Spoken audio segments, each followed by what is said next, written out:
राष्ट्र का मान बढ़ाएगा, मां भारती की सेवा करेगा।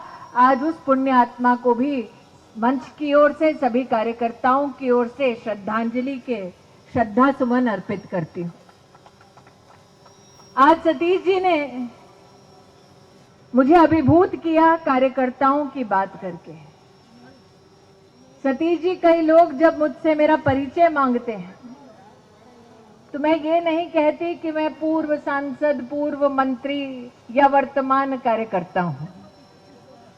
अभी अभी राष्ट्रकवि दिनकर जी की कुछ पंक्तियां मैंने सतीश जी को दिखाई और सतीश जी स्वयं क्योंकि कार्यकर्ताओं के परिवार से हैं, उन्होंने कहा, हाँ दीदी, ये शब्द तो हमको भी जचता है।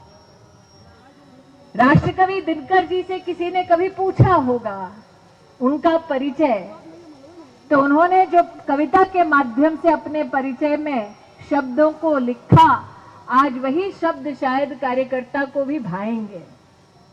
उन्होंने कहा, मैं मजदूर हूं, मुझे देवों की बस्ती से क्या, अगणित बार धरा पर मैंने स्वर्ग बनाए, अंबर में जितने तारे उतने वर्षों से मेरे पुरखों ने धरती का रूप सवारा, धरती को सुंदरतम करने की ममता में बिता चुका कई पीढ़ियां वंश हमारा, और आने वाली सदियों में मेरे वंशज धरती का उद्धार करेंगे, मैं मजदूर हूं।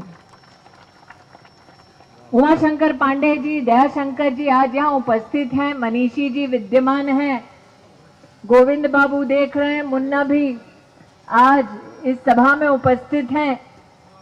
जितने लोगों ने वर्षों वर्ष भारतीय जनता पार्टी के संगठन को गढ़ने में योगदान दिया, बढ़ने में योगदान दिया, वो इस बात से सहमत होंगे कि हमारा परिचय मात्र ये कि हमने संगठन गढ़ा, संगठन बढ़ा और हम उस कारवां से जुड़ते गए। जब मैं याद करती हूं कि नरेंद्र मोदी ने आज से 11 वर्ष पूर्व शपथ ली थी, तो वो शपथ थी राष्ट्र में बदलाव लाने की, शपथ ली थी अर्थव्यवस्था को सुदृढ़ करने की, और आज डंके की चोट पर हिंदुस्तानी कहते हैं हम विश्व की चौथी सबसे बड़ी अर्थव्यवस्था बनकर खड़े हुए हैं। इन 11 वर्षों की यात्रा में ये योगदान हमारे संगठन ने, हमारी सरकार ने हमारे राष्ट्र को दिया। आज पुण्यात्मा अहिल्याबाई होलकर जी का जब हम सब स्मरण करते हैं, तो सतीश जी ने अपने उद्बोधन में बतलाया कि देवी अहिल्याबाई होलकर ने किस प्रकार से समाज को सुदृढ़ कर अपने शासन प्रशासन के कौशल के माध्यम से ये संकेत दिया अपने साम्राज्य को कि गांव को मजबूत करो, समाज को मजबूत करो तो राष्ट्र मजबूत रहेगा। आज कार्यकर्ता होने के नाते मेरा ये गौरव है आपको बतलाते हुए कि हमारी लोकतंत्र की सबसे मजबूत इकाई हमारा गांव, हमारी पंचायत। नरेंद्र मोदी जब प्रधानमंत्री नहीं थे, सतीश जी, मात्र 70,000 करोड़ का बजट होता था पंचायत का, उससे भी कम, और इन 11 वर्षों में वो बढ़कर 2.5 लाख करोड़ हो गया। ये हमारी सरकार का, हमारे संगठन का योगदान है।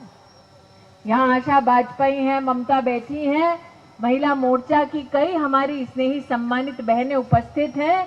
इन्होंने घर घर गांव गांव जाकर महिलाओं को सेल्फ हेल्प ग्रुप से जोड़ने का प्रयास किया सतीश जी।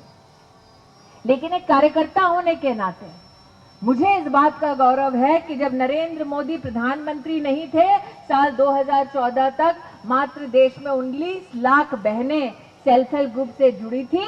आज हमारे देश में 9 करोड़ बहनें $30 बिलियन से ज्यादा का कार्य गांव में कर रही हैं। और उन बहनों को जब 2014 में सरकार आई, तब मात्र और मात्र 80,000 करोड़ पूरे देश में बहनों को दिया गया था। मोदी सरकार ने 8 लाख करोड़ से ज्यादा रुपया उन बहनों को ग्रामीण अंचल में पहुंचाया। अहिल्याबाई होलकर जी का स्मरण कर अशोक ने कहा उसकी ननिहाल है। अब ननिहाल का जादू देखिए कि ननिहाल पर जब आक्रमण होने वाला था तो देवी अहिल्याबाई होलकर जी से कहा गया 50,000 की सेना तैयार है, तुम पर आक्रमण होगा, शस्त्र छोड़ दो।